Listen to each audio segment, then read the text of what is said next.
मधुबनी जिला के रहिका थाना अंतर्गत स्थानीय सतखारा दुर्गा मंदिर में बीती रात अज्ञात चोरों ने शनि देव महाराज और माता काली की मूर्तियों पर चढ़ा मुकुट चुरा लिया। इस घटना से क्षेत्र में सनसनी फैल गई है और श्रद्धालुओं में गहरा आक्रोश व्याप्त है।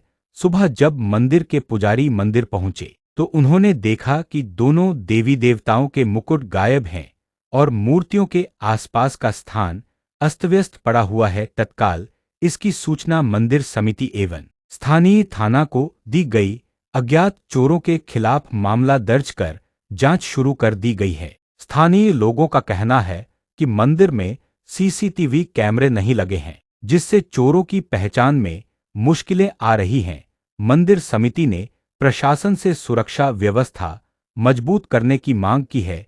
इस घटना को लेकर श्रद्धालुओं में भारी असंतोष है। मंदिर परिसर में बड़ी संख्या में लोग जुटे और पूजा पाठ के साथ साथ विरोध भी दर्ज कराया गया। पुलिस का कहना है कि जल्द ही आरोपियों की पहचान कर कार्रवाई की जाएगी।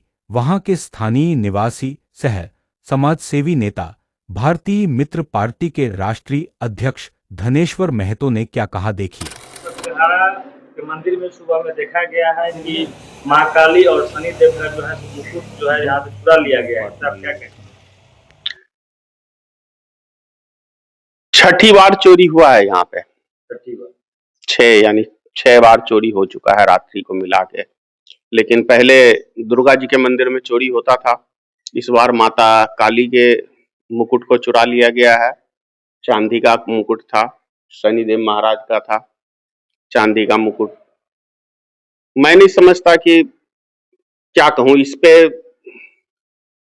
जिन व्यक्तियों ने चुराया माता रानी उनको क्षमा करे, यही कह सकते हैं। भगवान उनको सतबुद्धि दे।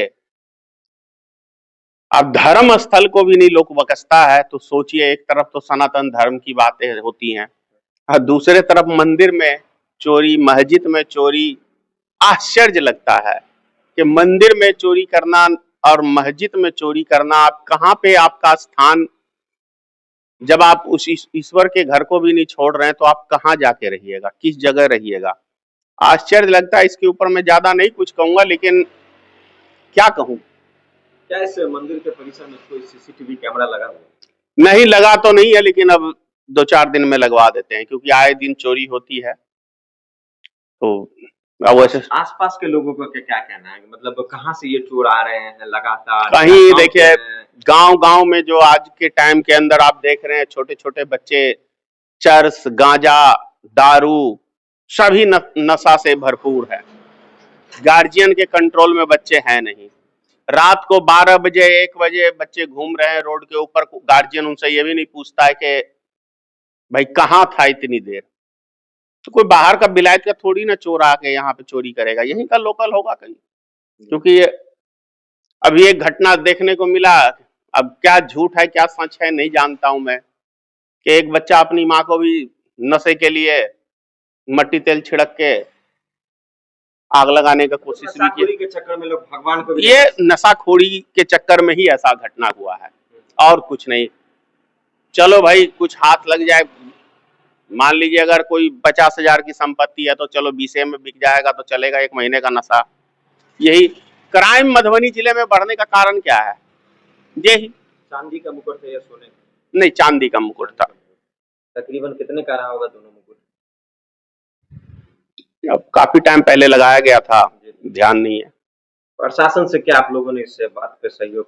प्रशासन के मैंने व्हाट्सएप पे जैसे आपको किया उसी तरह मैंने व्हाट्सएप पे भेज दिया था। उन्होंने कहा एक आवेदन दिला दिया। आवेदन देखे क्या होगा भाई, कोई प्रूफ तो होगा ना कि फलाना व्यक्ति किया है, तो उसके ऊपर आदमी कोई ऐसा तो है नहीं कि जानकारी की फलाना पे शक है। क्या कहें, बिना देखे कह नहीं सकते। सीसीटीवी लगा हुआ नहीं था तो किसी के ऊपर हम न प्रशासन पे दबाव बना सकते, लेकिन प्रशासन को कहेंगे कि दारू पकड़ने के अलावा यदि आप मुजरिम को पकड़ने में आप इंटरेस्ट रखेंगे तो ज्यादा बेहतर होगा, क्राइम रुकेगा उससे।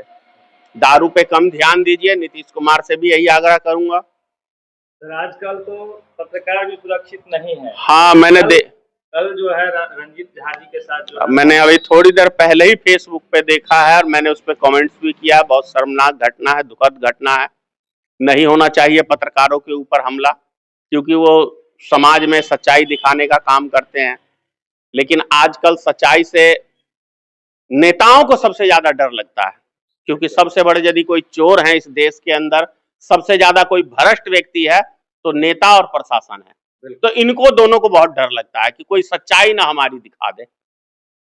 जैसा कि सर उसमें देखा गया है कि उनका चेन और मोबाइल फोन दोनों चीज लिया गया और जानलेवा हमला भी उन पे किया गया। देखा है मैंने, वो चाकू लगा हुआ है कमर में। क्या लग रहा है इसमें जो है साजिश है या साजिश भी हो सकता है, साजिश भी हो सकता है बोलते हैं बेबाक, तो कुछ व्यक्ति को लग गया होगा। क्या कहते हैं लोगों से और जिला प्रशासन से क्या आग्रह करेंगे आप? मैंने तो एक चीज कहा है कि प्रशासन दारू वाले को कम पकड़े और मुजरिम को ज्यादा पकड़ने का प्रयास करें, क्योंकि अगर दारू कोई बेच रहा है तो वो अपने पेट के लिए बेच रहा है। अगर आज बिहार में रोजगार नहीं है तो बेच रहा है, तो सरकार रोजगार की साधन क्यों नहीं उपलब्ध कराती है सरकार को? भाई प्रशासन के लोग जो हैं वो तो मान लीजिए उनके पास तो रोजगार ऑलरेडी सरकार ने दे रखा फिक्स।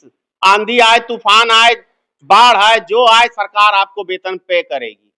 लेकिन जो दिल्ली, बॉम्बे, कलकत्ता, पता नहीं कहां कहां 2 वक्त की रोजी रोटी के लिए जाते हैं, उनके बच्चे क्या, अगर वहां से टाइम पे खर्चा पानी नहीं आया। अभी आपने देखा ही होगा पटना में एक क्राइम हुआ था, तो क्या कहा था पुलिस प्रशासन के अधिकारी ने कि किसान 2 महीने खाली रहते हैं तो चोरी डकैती करते हैं। शर्म आता है ऐसे प्रशासन के लोग। किसान उपजाबाड़ी करता है, किसान पूरे देश का पेट भरता है, उसको आप चोर डकैत बना रहे हैं, तो शायद आपसे बड़ा चोर डकैत और कोई दूसरा नहीं हो सकता। और आपसे उस प्रशासन के मानसिक जितनी घटिया किस्म की उसने बयान दिया, जो शर्मनाक बयान है, वो ऐसे व्यक्ति को कैसे क्या गुण देख के प्रशासन में भर्ती ले लिया गया है भगवान जाने। या नेता के तलवे चाटने में लगे हुए तो चाटे।